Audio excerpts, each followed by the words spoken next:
વારંવાર ફેલ થયા પછી ઊભા કેવી રીતે રહેવું? સિવિલ સર્વિસીસની પરીક્ષા આપતા વિદ્યાર્થી મિત્રોના જીવનનું આ કડવું સત્ય અને સતાવતો મહાપ્રશ્ન, ખરું ને? વિદ્યાર્થી મિત્રો, હારવું એ કોઈ ગુનો નથી, પણ હારને માની લેવી, લક્ષ્યને બદલી દેવું, હિંમતને તોડી નાખવી એ સૌથી મોટો ગુનો છે. આ યાદ રાખજો. આ એક પરિણામ કે બે પરિણામ તમારા ભવિષ્યને નિર્ધારિત કરતો પરિણામ નથી. તમારા ભવિષ્યનો નિર્ધાર એ જ કરે છે, અને એ છે તમારી પોતાની હિંમત. તમારી હિંમતથી જ્યારે તમે મેદાનમાં ઉતરશો તો વિજય તમારો નિશ્ચિત છે.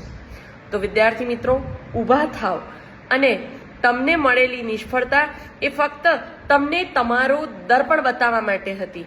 આ દર્પણમાંથી તમારી ભૂલને ભૂંસી નાખો અને તમારી એક એવી આરસી તૈયાર કરો કે જે તમારી આ ડોકને અક્કડ રાખે.